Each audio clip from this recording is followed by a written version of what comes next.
shit until we gotta deal with I come off top like the wig of a headshot victim. Cujo to these motherfuckers, let the big dog sick 'em. They tap dancing from the leg shots and stay on rhythm. Marksman with the 3 and weight, I stay on point when I hit 'em. If not, then I stick 'em. We keep it real grimy in the West Coast. Versus make niggas not wanna rap like they got strep throat. Wanna kill me, get in my pussy, let's see who's next to go. I stay out the way, but Let's go. We are here, man. We are back. Nobody put us on. Episode 84. I'm your boy, Dutch Real P. Father God. We got a special guest, man. Straight out of the Bronx, man. Rapper, producer, engineer, man. He does it all, man. Shout out to Crisis. He's in the building with us. What up? Let's go. And shout out to Trip on the boards. You already know what time it is, but you know how we do. Five, man. How you doing, man? How you been? It's been good. It was a productive weekend. Yeah. So I ain't complaining, feeling real. Just keep trying to keep it going. It's Monday. I see you. My favorite day of the week. Yeah, I know. You always say that. I love You always say that. Monday's like a fresh start. Like, You always say that. I love Monday. Monday's my favorite day of the week. I'm so opposite, man. I love Fridays. Friday's my favorite day of the week, man. I love a Friday, a good Friday. But for me, man, I just been chilling this week, man. I dropped a little clip for the Stand for Something piece that I'm still doing, so I dropped a little clip off. But we still working. Trip, what up with you, man? How you been, man? I can't complain, man. Working, putting these new episodes out. I see you, man. Shout out to you, the code 187. 187. You know what I mean? Trip low key, man. He was making cameos now. I see him. Looking like he part of the Terror Squad and all that. Trip about to get Hollywood on niggas, man. He about to get Hollywood on niggas, man. Never. Yo, but yo, shout out to the guests, man. Shout out to Crisis, man. First off, let's just say, man, it's an honor, for you pulling up, because I don't really see you do a lot of interviews like that. For one, I'm gonna be honest. Not a lot of people ask me. You know what I'm saying? The bro reached out, and I was like, yeah, hell yeah, I'll do an interview. Nah, but you really somebody to enlighten you. Dope, dog. You know what I'm saying? You got some shit, man. I appreciate it, man. Thank you. You've been around for a minute too, man. We're gonna get into all that. Yeah, we're gonna get into all that. But first of all, how you been, man? How's your day, man? Because a lot of people don't ask that. Just chilling, man. Word up. Woke up early, right to the studio. You know what I'm saying? Just a regular day. Productive. Good day. Productive. And you got a dope studio, by the way. You got tap in artists, the dungeon, the chamber. My bad, the chamber. You know what I mean? Make sure you got tap in. Yeah, man. Appreciate it. Best sound quality, and somebody who know what they doing, who know how to produce. It's always good to get in the studio with somebody who know how to produce and engineer correctly. See, so I'm gonna kick things off. So you're from the Bronx, right? Grew up, raised, everything. Born and raised, Soundview.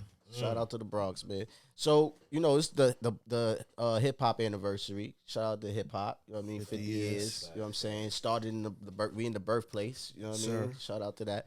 So let me ask you something. When what was your introduction to music, and what did you do first? Was it rapping or producing? What caught your ear? As far as like making music, I don't know, man.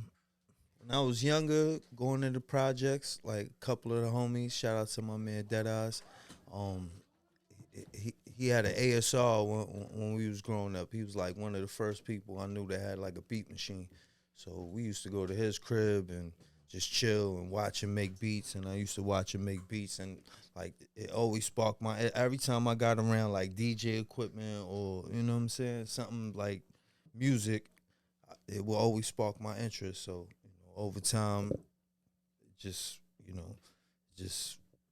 started making music, basically, you know what I'm saying, over a little bit of time. But yeah, like my man Dead Eyes definitely sparked that interest with making beats with that ASR that he had in his crib.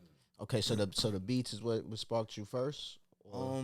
I wouldn't say the beats, is just like I was definitely into the rapping, but you know what I'm saying, I just had it like, I guess everything, like just being around studio equipment, you know what I'm saying? Got it. Like, I'm kind of the same way. Like, I don't rap or make beats or anything, but I just like the environment. Like, you know what I'm saying? I like the studio. Yeah, definitely. I like to just be there, you know what I'm saying? I kind of like that shit. Like, so I know what you mean, you know what I'm saying? But yeah, so, you kind of interesting, man, because to me, when I bumped into you, I listened to a couple of your joints, and your beats are you got soulful beats. You got, you know what I mean? You kind of remind me of like the Alchemist, kind of like, you know what I'm saying? Is he kind of like an inspiration to your Yeah, because even when you spit too, I kind of hear like Alchemist is definitely one of my favorite producers. Muggs, it's a lot of producers. RZA, you know what I'm saying? So it's definitely I've been, you know what I'm saying? I was influenced by a lot of producers basically, because when I started, like I said, rapping, and then I started making beats, it was, you know, obviously you start thinking of your favorite producers, and you know, you start making beats similar, but then at the same time, over time, you start, you know, trying to get your own sound, basically, you know what I'm saying? But you're always going to be influenced by the greats. So, you know, shout out to them, man. Alchemist is definitely one of the greats, one of the GOATs. Word up. So when you think you, like, for yourself, like when you think you started like finding your sound? Over the COVID period, like, you know what I'm saying, that's when I really started getting crazy, like right when COVID hit. Because I was basically like telling myself, damn, I gotta. You said my studio nice. My studio wasn't always nice like that. I had some equipment, you know what I'm saying, in the room, but it was some shoddy equipment, and you know, it was just I was getting by basically. So I was like, yo, I gotta step my game up. I gotta, you know, get some official equipment. And literally right when I started doing it, the COVID thing hit. So we was pretty much on lockdown. So now I got a new studio that I just did. We locked in the crib basically, and I just started like cooking, just cooking basically. Word up, every day cooking, and like over time, you know, you just start picking up you know, I guess what they say, a sound. And yeah, because you know how this underground rap, this whole scene is, and like I say, as far as like new faces of producers, I feel like you over the last 2-3 years you really made a name for yourself. And to me, I opened up, that was for me, and I honestly don't remember when we first crossed paths. It's crazy because we always in the same room with each other, like at shows. I think it was at Special's album release, one of his album releases. Okay. Hold up. Yeah. So definitely, matter of fact, I know I seen you before that. I seen you at the Chelsea Music Hall joint with Graf and oh yeah, that's right. That. Yeah, that's right. Yeah, I seen you before that. But that's right. Yeah, I was always tapped in, and and my bro Cortez. We did an album with Cortez. Yes. Yeah, I seen this that. year. Yeah. That was at the start of this year. Yes, dope album, super dope album. Yeah, and Filthy to me, Karma. That was Cortez's best project to me. Like, yeah, man, like, we as far definitely as sound quality, how polished it sound. You brought something out of Core to me that I'm like, yo, it's Core. That's it right there. You stick with that because it's a whole, as you know, like it's a whole lane for that. Shout out to the bro Cortez, man, because when I first started getting into like producing for other artists, he was one of the first artists I produced for. I produced on his first album. I think I did. I did 2 joints on there, From the Bottom and Smokers with Dozer. Shout out to the bro Dozer. So like we already was starting to build that chemistry, and then on his second album, I did like almost half the album on Resolutions too. So I was already telling bro, like, we got to do a whole album. Because that's my thing. I want to do whole albums. Like, I don't mind producing, like, a joint or 2 on a mixed production joint, but my thing is I want to, like, produce a whole album, lock in with the artist. That's why I built the studio, and that's what I do for myself. Like, on my projects, I pretty much produce my whole projects. So it's like, I want to do the same thing with artists. So we have already built that chemistry, so it was like, yo, bro, we got to lock in. So I finally got them to lock in at the beginning of the year. We started cooking. It didn't take as much either, but I know what bro's capable of already. So it was like, yeah, I just got to come with some ill production, and I know bro's just gonna go crazy, and that's exactly what he did. Man, he definitely came with it on that joint. Pause. I'm gonna bounce around because I find it interesting, man. That I read that you have 10 siblings. Yes, sir. Is so 10 older siblings. 10 older Man, siblings? that's Like, crazy. Yeah, I'm the last. wow. So was it like everybody in the crib? Like, Yeah, at one point we was all in the crib. At one man, point. so what was that like, man, growing up, man? Like 10 I siblings. mean, Yo, that's crazy. I mean, it was. I mean, just like what you would think it was. 10 of us. I mean, I know you never had a problem. I mean, Word, right? nah. That's what's crazy about it. Like growing up with 10 older siblings, it was like, just think about it. I got to fight for mine, pretty much. You know what I'm saying? So like they made me tough, basically. So Before you leave the house. I appreciate them for that. You know what I'm saying? But it was definitely hard growing up because it's 10 of us basically. Mom and pops ain't really got it like that. So we got I got the hand me downs when I was growing up. You know what I'm saying? Shit like that. So Was you the only one that was into music? Nah, like, as far as making music, yeah, but like growing up, my pops was always one to have like a bunch of like stereo equipment in the house, records all over the place. He used to be playing like instruments with my uncles, playing along to the music they would listen to. They wouldn't play their own music, but they would, like old school Spanish dudes. They pull out the timbalas and the maracas and all that, and they'd be drinking their Henny and playing along to the music. So growing up, I always saw that, so I was kind of always into music because of that too. You know what I'm saying? Did that have any influence on your as far as production? I mean, I know it probably helped. Yeah, because I I mean, it's crazy because you don't think about it growing up. You know what I'm saying? And then when you start making music, and the more I got into like beat making and sampling, I start remembering the stuff I was listening to when I was younger, like my pops, all the records that he had, and it's like, you know what? Like, yo, damn, Yeah, I gotta nice. tap in. Rest in peace, Pop Dukes. You know what I'm saying? He passed away, but before he passed, I would call him and ask him like,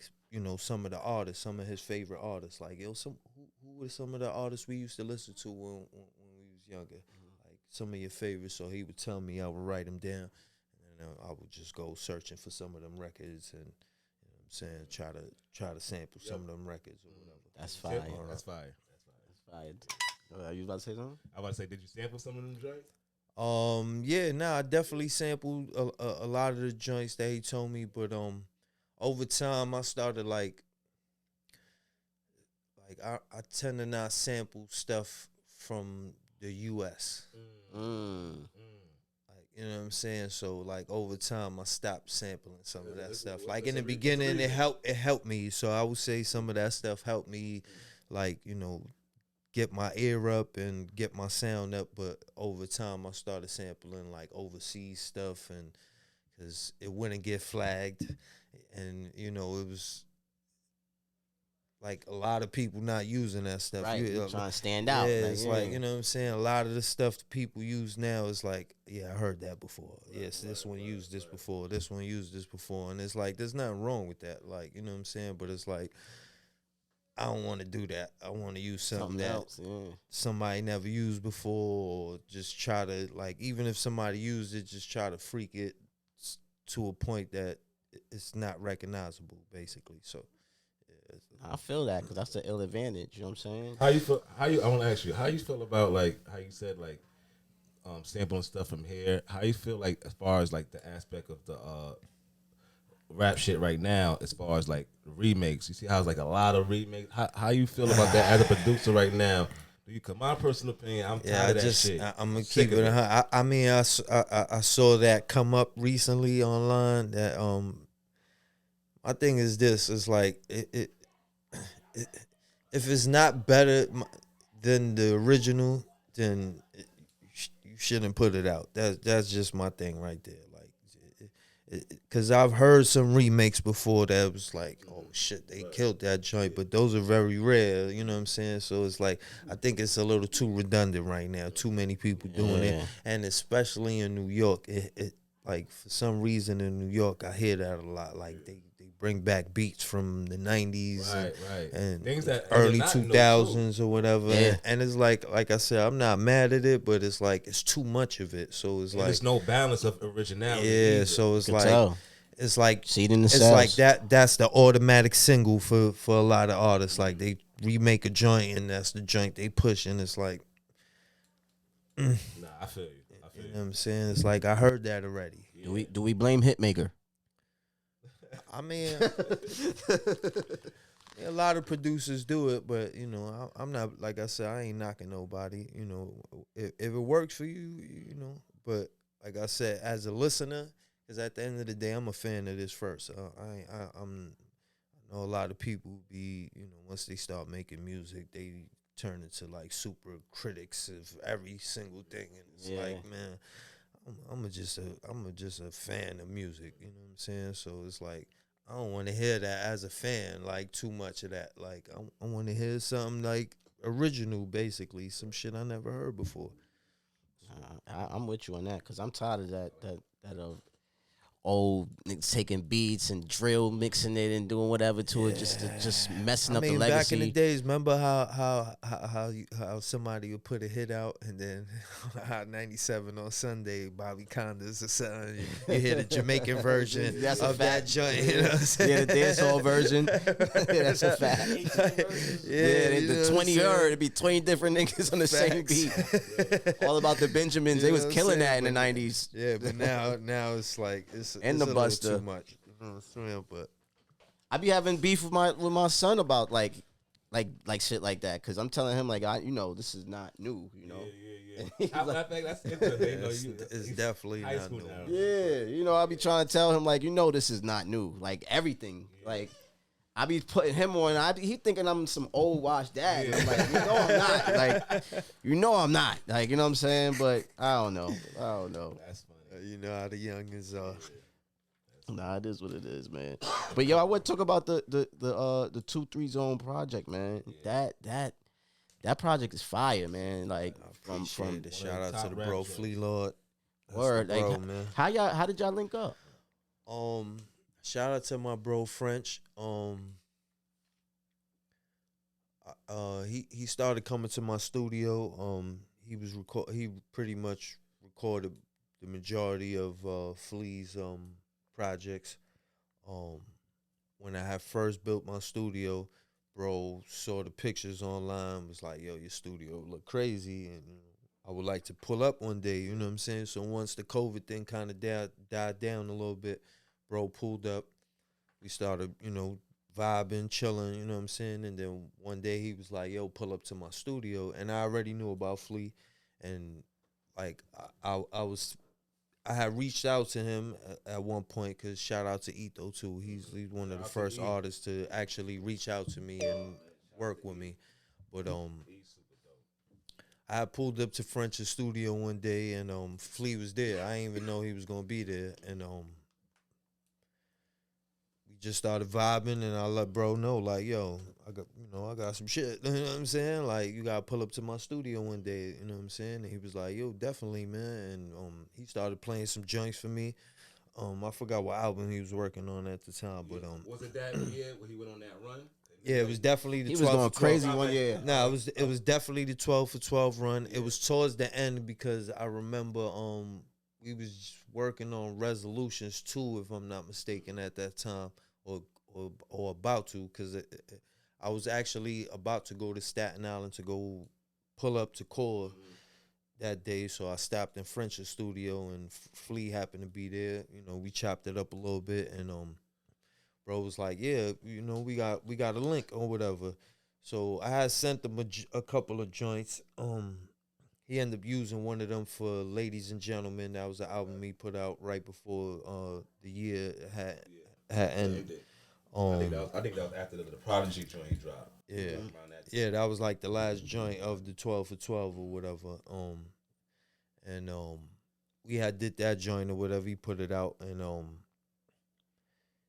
when me and Cortez started working on Filthy Karma, we hit him up like, yo, we would like you get on the joint. He was already cool with Cole, you know what I'm saying? Me and him already kind of like chopped it up a few times or whatever. So he was like, yeah, definitely, I'll pull up, you know what I'm saying? So I kind of had it planned already, like, yo, when he pulls up to do this feature, I'm going to have some joints ready, like, and just, we going to do some shit. So he did the feature, and he was like, yo, just play some joints or whatever. So we started playing some joints, and I didn't even play 2 joints. He was already writing, and we knocked out 2 songs. And after those 2 songs, it was like, yo, we gonna do an album, right? He's like, yeah, we gonna do an album. So we started working on the album, and like, I think it took us like 5 sessions because he lived pretty deep now, you know what I'm saying? But took us 5 sessions, and we knocked out the album. And what up? I heard he say he out the jacks. You know what I'm saying? Yeah, Out the man. jacks. Word. That's my shit too, Gotta man. drop another one. Yeah, nah, that's what's crazy because the chemistry was so ill working on it on 2-3 that as soon as we finished the album, it was like the streams was going crazy, the feedback was just crazy, and it was like, you know what, we ended up going to LA not too long ago for a show for 2-3, and that's when we started working on the compilation album. And me and bro was like, yo, let's the Lord Mob compilation. So are you a part of Lord Mob? I mean, yeah, I shout out to the Lord Mob. Word up, bro. Flea Lord definitely, you know what I'm saying, embraced me like a bro. He got some shit. My bro beat on. I think he. Yeah, nah, that's my brother, man. And you know what I'm saying? Like, besides the music, and that's one thing, like Core tell you too, like, I'm not into sending beats over emails. I was gonna ask you that. I'm into the artist pulling up to the studio. Cause at the end of the day, it's not just about the music. It's about getting to know each other and vibing. Feel you know the what I'm vibe. saying? Yeah, cause it's like anybody can make music or through an email. Like I can send you email, you can sit there, write to the beat, record, and then send me the joint back. Like, yo, this is what I did. You know what I'm saying? And it's like, all right, that's cool. You know, it's been done multiple times. There's no problem with that, but I built the studio so the artist could come pull up to my studio, vibe with me on some just human shit. Like, you know what I'm saying? And So you think it's not enough of that no more? Because it's a lot of like. yeah, that's what it is. Just too much internet shit. Like, you know what I'm saying? I could tell when I listened to a record if they wasn't in the studio together. Yeah, so it's like, yo, bro pulled up and like me and him started vibing, and it was like to the point. Now I'm about to roll some. Me and him just started vibing to the point, like, you know what I'm saying, we built that camaraderie, and that's why the music sounds the way it does, because it's like, that's family now. Like, I done been to bro's crib, he done pulled up to my studio multiple times, like, his son is, I call him nephew, you know what I'm saying, his son shows me mad love every time he on the phone with me, you know what I'm saying, it's like, it's a family thing. And then, you know, when we went to LA, you know what I'm saying, it was like, we really, you know what I'm saying, we built that bond, you know what I'm saying, and bros, you know, like, you know, he opened his platform for me, you know what I'm saying, so I can't even say in words basically how grateful I am for him, but that was a huge look. But as far as for the music wise, like, you know what I'm saying, we got that chemistry, so it's like, yo, after we finished 2-3 Zone, it was like, let's start working on the next project, which is crazy because he got so many projects already. He had 29 albums pretty much before 2-3 is the 30th album, and a lot of those albums are with like respectable producers, like legendary producers. What I'm trying to do is bring out the best of the artists. So that's another point of bringing the artists to my studio. So basically, they pull up and we pick the absolute best beats. Like, I don't pick a bunch of beats for you that I think you might like or something like that. Nah, we sit there and we pick the absolute best beat, even if it's beats that I might have like probably felt like I wanted to write to or something like that. As long as I ain't record to it already, like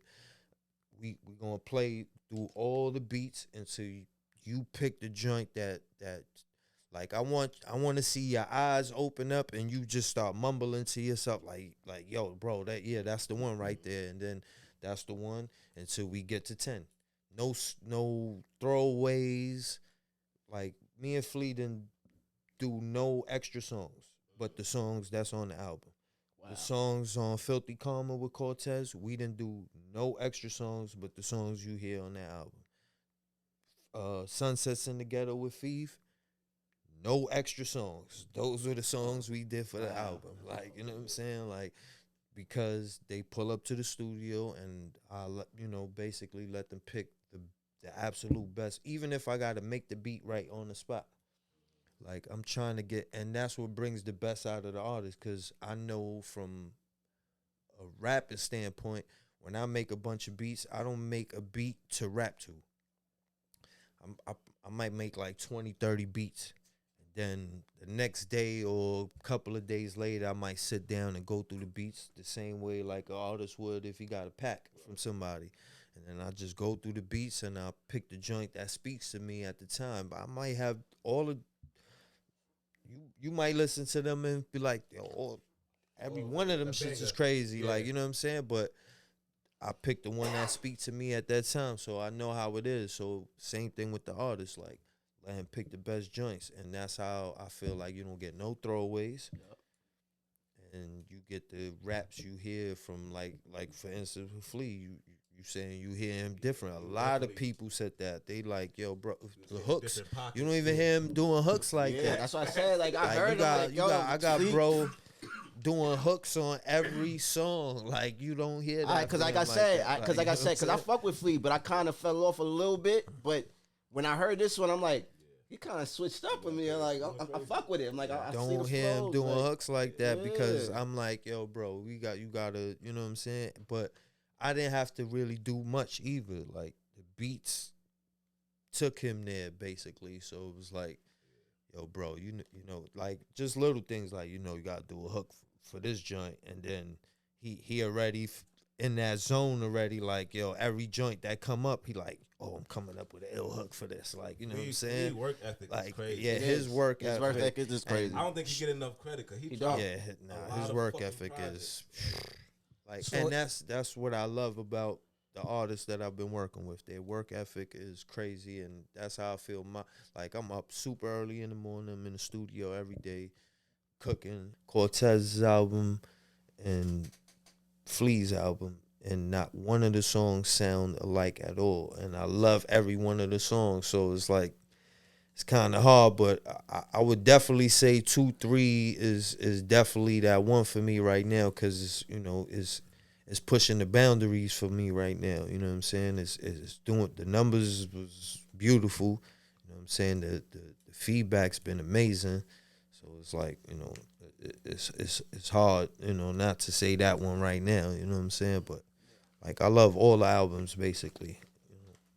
So you're doing is more, would you say, producing the record as opposed to just recording and engineering the song? Basically. So like once we pick the beat, you know what I'm saying,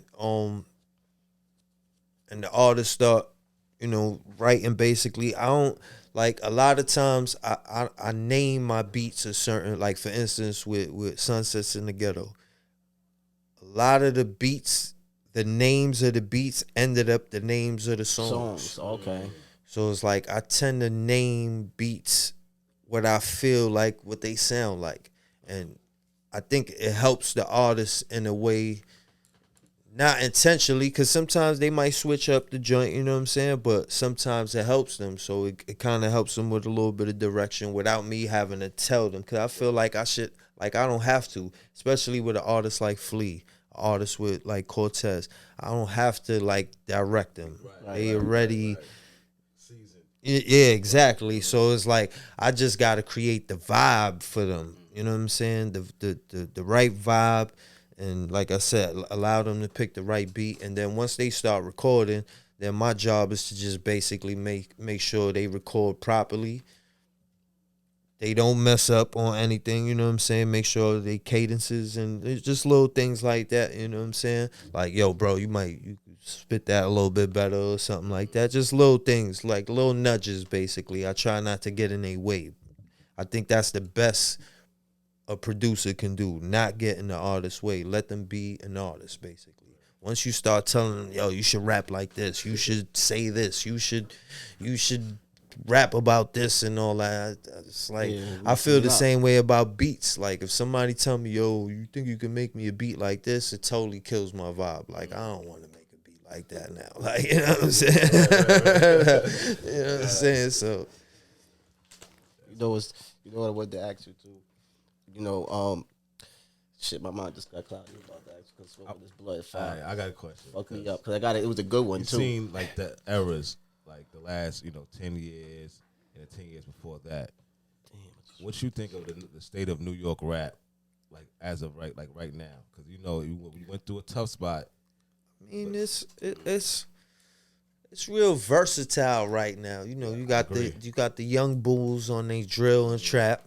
You know what I'm saying? You got the older heads, some of them on a bit of the trap stuff, and then you got some of the underground independent artists on they more boom bap independent. That's what it is. Now I remember because you said that. I feel like it's been a great resurgence over the last. Oh no, but as far as the resurgence for some of the music we making right now is definitely coming more towards the forefront right now. You could definitely see it, and you could definitely see some of the bigger artists influenced by some of the stuff. It's underground. The underground's really the mainstream for real.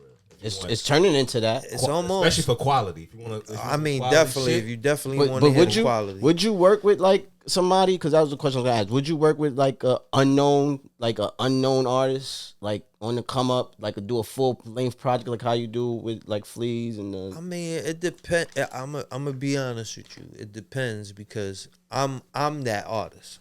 Got you. You get what I'm saying? Right now I ain't hang up the mic yet. So it's this year. You spitting. This year I kind of was leaning more towards the production because I wanted to just set my flag. You know what I'm saying? As far as producer, because I ended the year last year with the Sunsets in the Ghetto and Broke the Mold with Rent Inf, and I dropped my own project that I fully produced, Baptized in Fire. So this year I didn't produce none of my own. I didn't drop nothing as far as my own projects, but I did rap on every project that I did produce, even on the Lord Mall compilation about to drop. So I try to at least show people I'm still here. You know what I'm saying? And then next year I'll put out something. You know what I'm saying? A couple more projects, but I just wanted to establish myself on the production side this year a little bit more, you know what I'm saying? So, got you. Yeah, that was a question I wanted to ask him. See, I'm smacking here, man. Weed tonight. But some of it depends, man. Because my thing is all about work ethic. Like I said, at the end of the day, if I see an artist that might not be known, I should say, and he putting in that heavy work and his numbers is looking decent and it shows that it's worth it. And maybe I might just want to do something with them. You know what I'm saying? It's all about work ethic at the end of the day. Yeah, because you never know, because that might be a good look for all parties. You know what I'm saying? You know what I'm saying? Yo, you put on for the, the unknown. You know what I'm saying?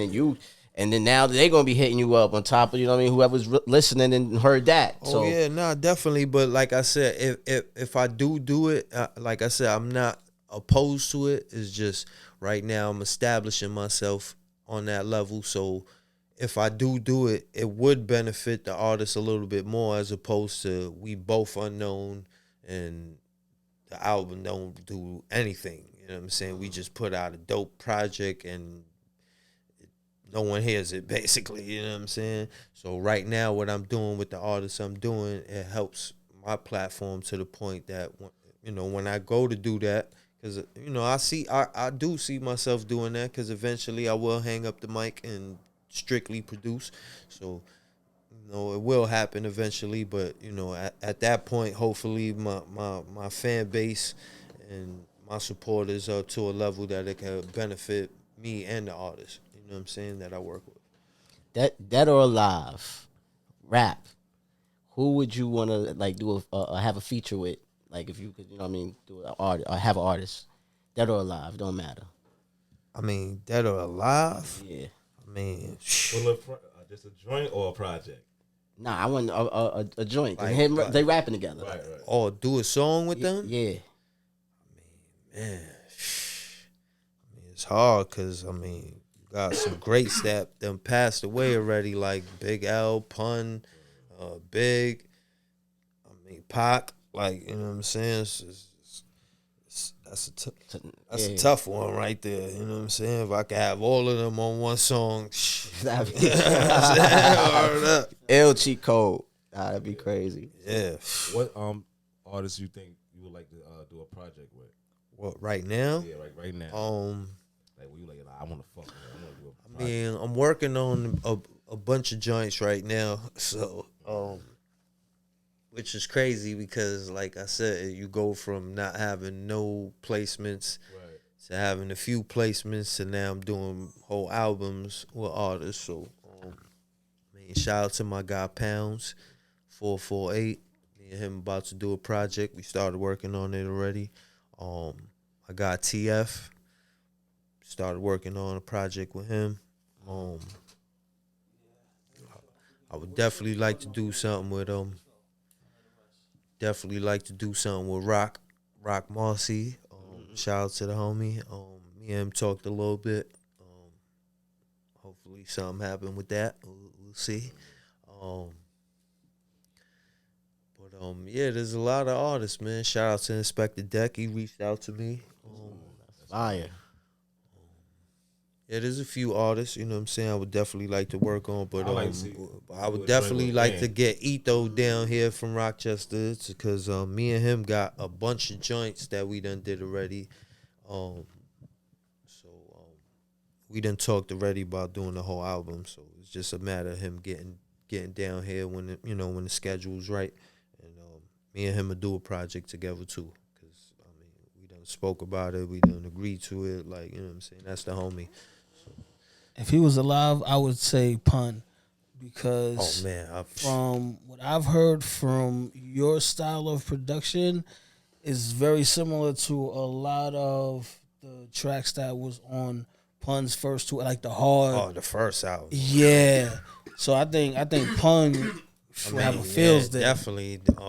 You produce a track, you and Pun rapping, that'd be hard. I mean, I'm gonna be honest with you. When I started producing the albums, my intention wasn't to rap on the albums. Even though I'm an MC, it's just like the artists, when they link with me, they hear some of my joints and be like, wait a minute, hold up, like, you know what I'm saying? Like, you got some shit. So, you know what I'm saying? They like, yo, get on the album too, like, you know what I'm saying? So that's how I end up on the album. So if Pun was alive and it ended up that way, I would rap with him. Like, I wouldn't be intimidated. I ain't intimidated to rap with nobody. That's why me and the bro Core got multiple joints. Like, people ask me that like all the time. Like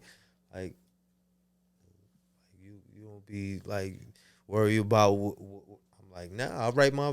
I'll write my verse first, if anything, or they'll write their verse. Like, you know what I'm saying? They know, like, we don't change no verses and none of that. Like, you know what I'm saying? Steel sharp as steel, basically. You know what I'm saying? So I appreciate the bros because I know where they come from as far as their skill wise. So, I know I got to come with it, not just with the productions, but if we gonna rap together, I gotta do my thing too. I want to hear more about the studio, man, because everybody talks about how beautiful the studio is. It's it's like that feel. It gives that feel. I mean, how did you Because you said that you just redid it, right?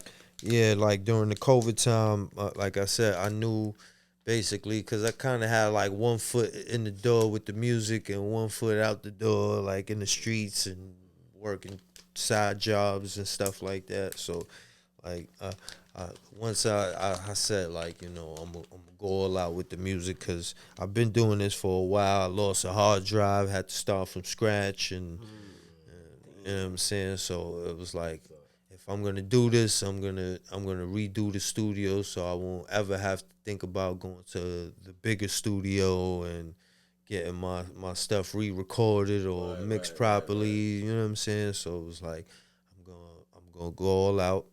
put the bread up and just do my research. Cause like I said, I've been into like, you know, we had a couple of different setups, equipment, you know what I'm saying? So I kind of knew what to get after a few different setups, basically, like, you know, and being around a couple of top engineers and asking questions. So like I always was chasing that sound because, you know, having the you know, the regular setups, I will record and listen to my stuff and be like, damn, like why it don't sound like day stuff, like, you know what I'm saying? And then when I would try to mix it, like it would take me forever just to get it to try to like get it close to their stuff. And it was like, man, like, and then I would go to some big studios and just, you know, just to chill. Shout out to my guy DJ Honda, you know what I'm saying, and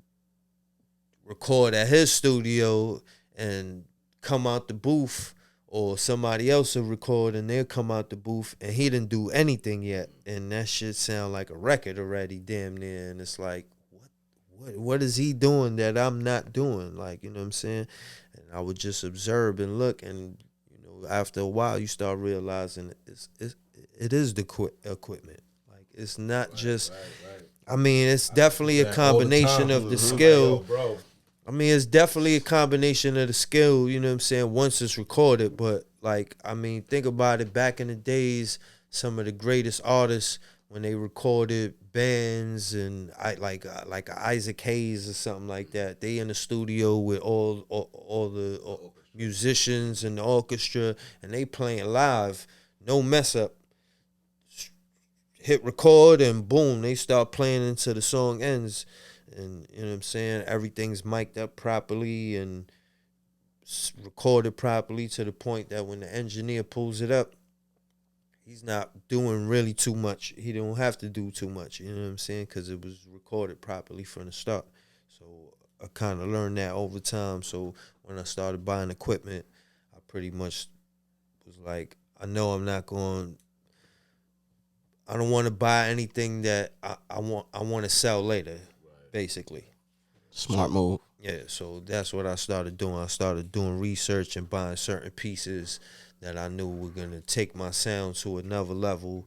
And like I said, not want to sell it later to try to buy another piece or something like that. So that's pretty much how the studio came about. So when you was talking about, I want to ask, like, who was like the top guys like rapping as far as like New York or whatever, man. Or in this hood, right? Like, yeah, like right. Because you from the Bronx, so it's like What? That influenced me? Not influence you, but like who, like coming up before you like even got on. Like who was the rappers that was like prominent in the neighborhood or, you know, New York City or whatever. I mean, I'm from Soundview, so shout out to Lord Tariq. Okay. I know that was crazy around that time. You know what I'm saying? So, you know, when I was coming up, you know what I'm saying, I wasn't really into making music much at that time when he was doing his thing.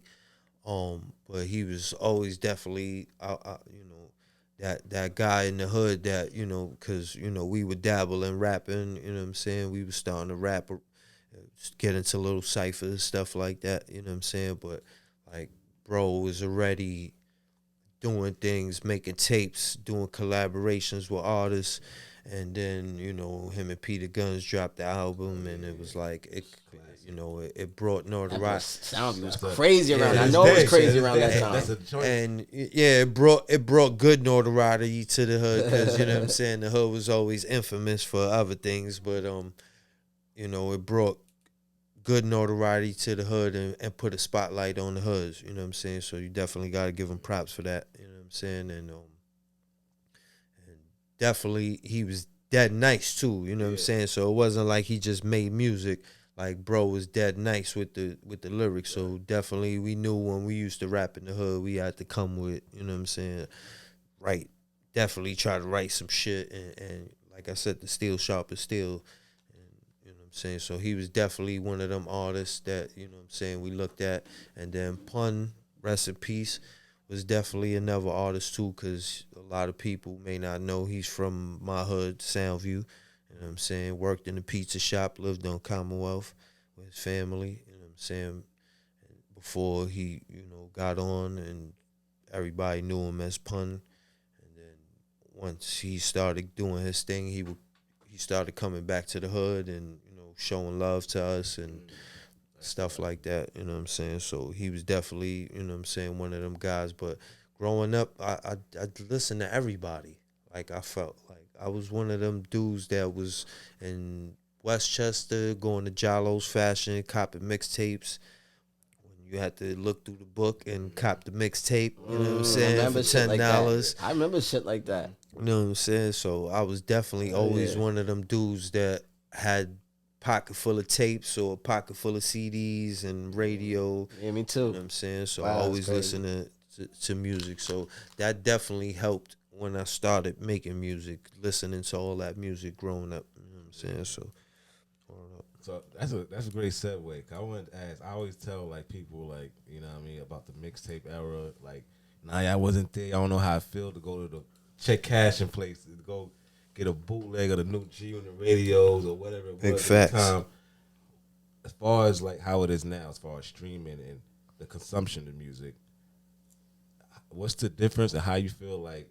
Do you feel like you can't get back to that nostalgic feeling because of technologies?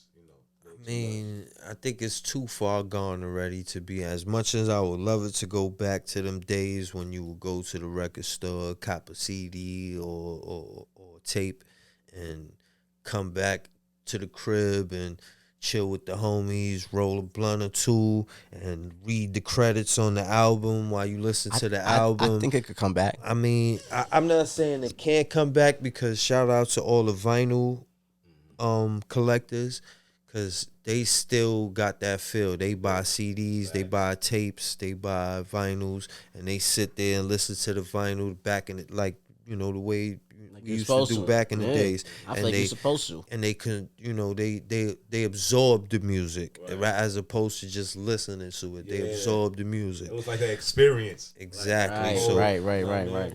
So I'm not saying it can't go back to that, but overall, I feel like it's just too far gone. Like, it's too easy now. Like, people, could just grab their phone, open their favorite streaming app, and just listen to whatever they want to listen to without reading linear notes and who produced that song and who executive produced and, stuff like that. Like, a lot of people, I would say, I'm not going to say they're not interested in it. They just don't really know about it. They didn't grow up on it like some of us did. You know what I'm saying? So it's like, you could go to Apple Music or YouTube or Spotify, and I want to say some of them do have the linear notes now, but they do. For the most just part, updated on Apple.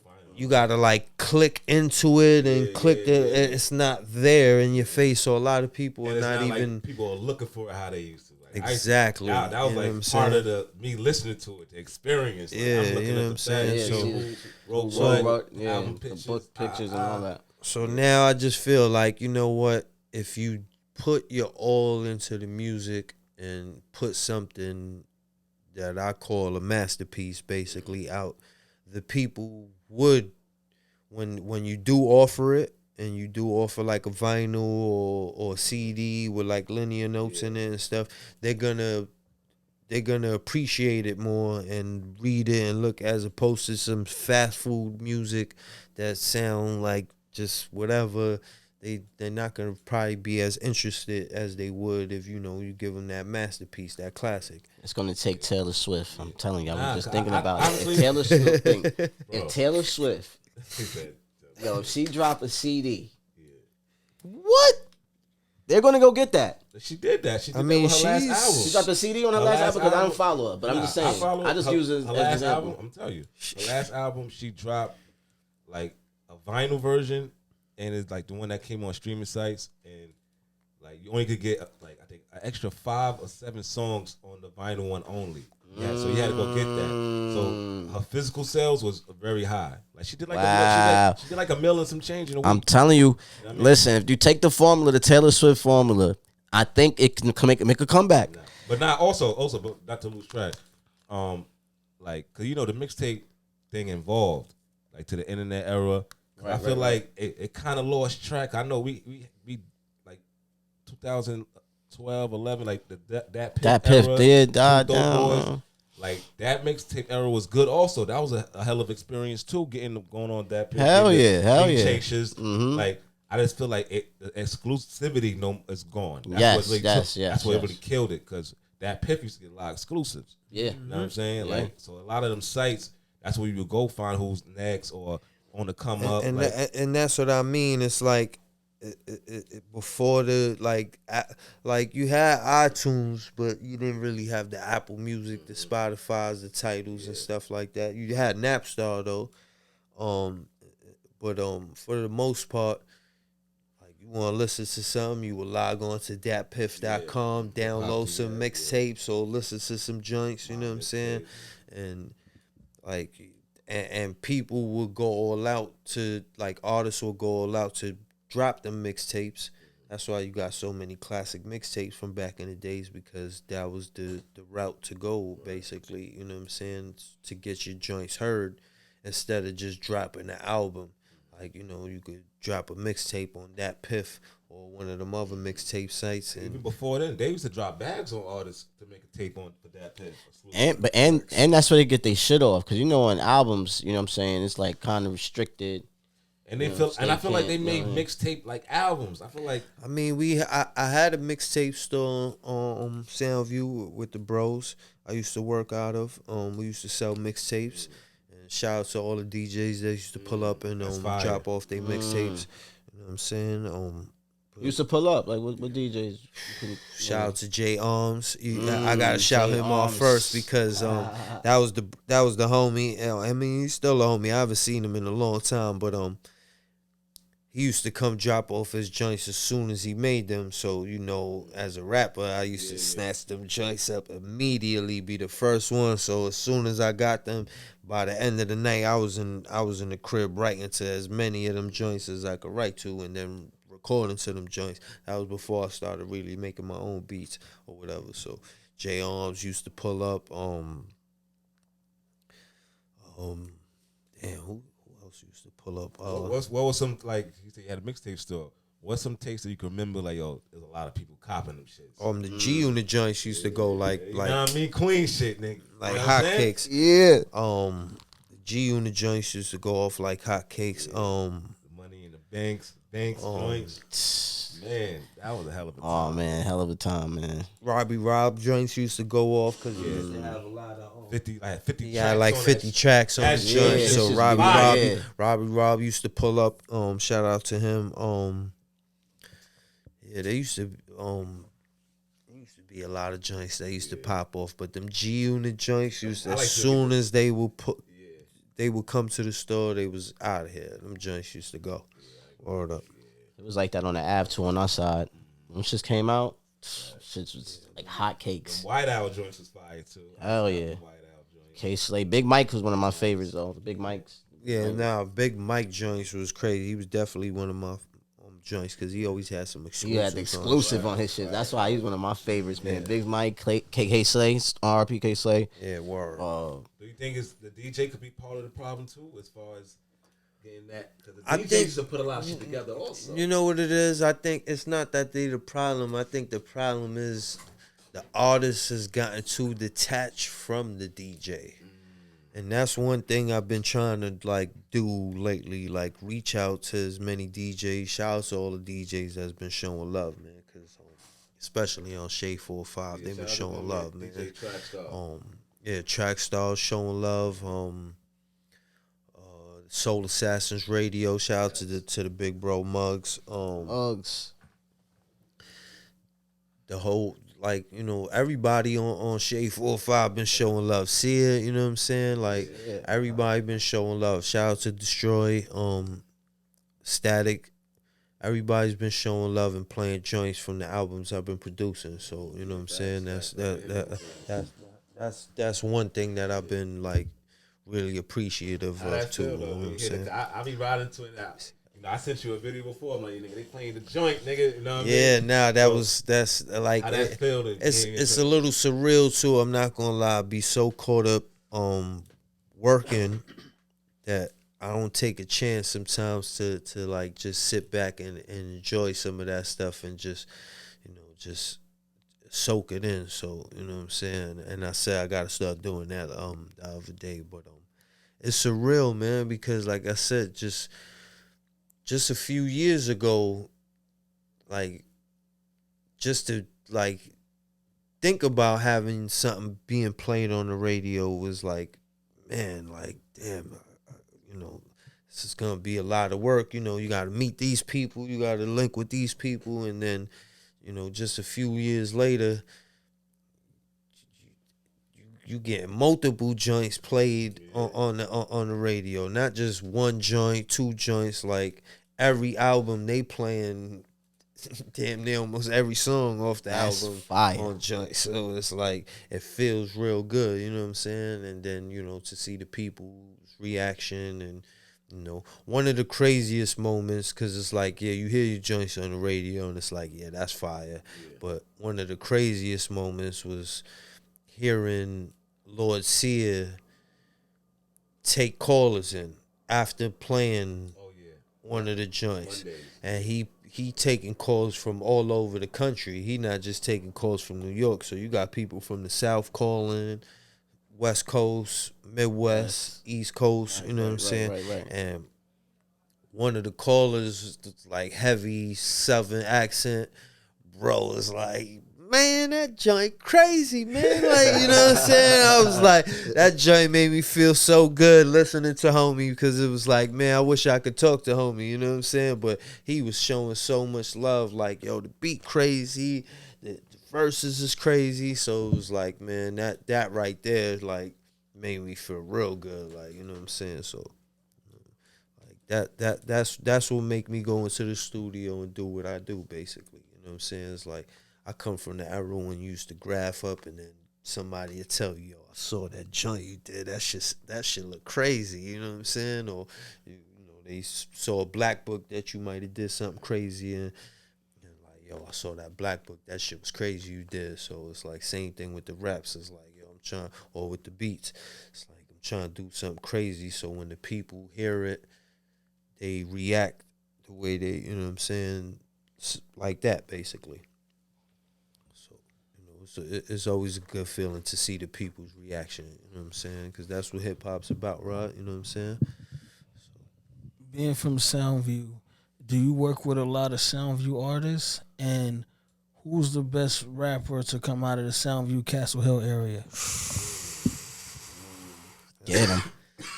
That's a tough one right there, but yeah, you know what? I worked with a lot of artists, like, shout out to my bro, Rem Ice. That's my brother right there, you know what I'm saying? He know when I put out the bat signal, he always, you know what I'm saying, come through for me, you know what I'm saying? But he one of the main artists. But yeah, man, that's what it's all about, putting quality music with some quality merch out too, you know what I'm saying? So yeah, we'll definitely most likely be putting out some merch for that too. You know what I'm saying? But any tour coming, like y'all could do a tour or something? Like, see. That's what me and Flea been kind of mapping out and talking lately too, cause bro has obviously a crazy catalog. My catalog is growing as far as my artist catalog on top of my production catalog. So we've been talking about it too, you know what I'm saying? Obviously you want to link with the right promoters, the right booking agent or whatever. So, we looking for that right now. But we definitely gonna be doing some more shows. What you got coming out soon? Like, what's next? Like I said, Lord Mob compilation, single drops, the third. Shout out to the homie Trez, Surrealist, two artists from the West Coast that are crazy, making noise. And my guy Hologram. If you don't know, he got that album with DJ Muggs, American Cheese. That's crazy. Go get that. They They working on a part 2 right now, if I'm not mistaken. Me and him working on something too, but he's on a single produced by me, that joint, called Contract Killers, that drops November 3rd. Then the Lord Mob compilation album drops November 10th. That's featuring everybody and their mother. A lot of dope West Coast artists, a lot of East Coast dope artists, you know what I'm saying? We collab together. You don't see that going on. Shout out to Flea Lord again for putting that together. My guy, Doe Nutworks. Yeah, the production is crazy. Shout out to Local Astronauts. They produce half the album, 7 joints on there, and then I produce half the album. So yeah, the production on the album is crazy, and then like I said, the features on the album is crazy. You got everyone from Flea Lord, you got the legendary NBA star Baron Davis on there. Shout out to my guy Bart Oatmeal. We got my guy TF is on there. We got Triz, we got Surrealist, we got one of the Coyote brothers on there. We got Jay Worthy on there. We got Pat Poose on there. We got oh man, so many dope artists. Traffic, Hyde Park. Yeah, a lot of dope artists. Yeah, interesting. My guy Stars Coleman, Mums. My guy Shady Ray. Man, there's a lot of artists on there. Funk P. If I'm forgetting, shout out to Daisy Lynn. My guy Pounds is on there. It's a lot of artists on there, so we got. Yeah. Then after that drops, Full Court Press drops. We not sure if we gonna drop that at the end of the year. We might drop that at the beginning of next year. So yeah, that's dropping, and then I'm working on the album with Pounds right now, and I'm working on the album with TF, and I'm working on my album. So it's a lot of things going on right now. A lot of projects working on. I fuck with TF. The bro is crazy, man. Shout out to him, man. Pulled up from LA, you know what I'm saying? And me and him got straight to work. We already got a joint that's Gotta hear that. sheesh. Can't wait to hear that, man. Yeah. Listen, man, before we get out of here, I want you to shout out your socials, shout out where they could holler at you. And just tell it all. Yeah, man. I'm Crisis 187 on Instagram.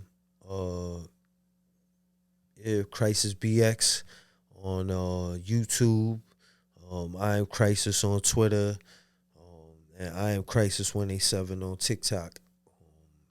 Yeah, you could go to Spotify, find me on Apple Music, Spotify, all streaming platforms. Crisis.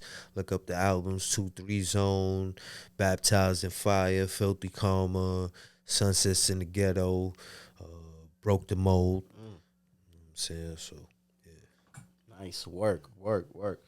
Listen, man, like I said, this has been an honor. Appreciate you coming through. I appreciate y'all for having me, man. Thank y'all, man. Man, don't do interviews, you know what I mean? Pulled up, and nobody put us on, man. It's funny because you try to make this happen so many times. It's like this, Yeah, now word up. But I feel like this perfect timing. Perfect timing. Perfect timing. Appreciate you. Word. Fire, man. Shout your socials, man. So you already know. _DA_GOD. You know what I'm saying? already know, man. And yo, let them know. Shout out to Kels. I got an artist, Kels Moore. Yeah, yo, plugs. We plugging it in right now. The North album out now. Working. We got Snack Raps coming out soon, so yeah, stay tuned for that. Let's go, man. And you already know me, Dutch Real P, all together. And you can find me on the Stand for Something show also. And look, man, I'm here. Nobody put us on. Episode 84. We appreciate you, man. Shout out to Trip in the building. And Crisis, man, appreciate you again. Appreciate y'all. You already know. Yo, should we end it out with something, or we just want to end it out? Because I think we could end it out with something. We could play a joint. We're gonna end it out with something off the 2-3. And we had an exclusive in the beginning. Y'all ain't gotta hear that. You know what I mean? So we gonna end it out with something off the project, man. We up out of here, man. Shout out to Nobody Put Us On, man.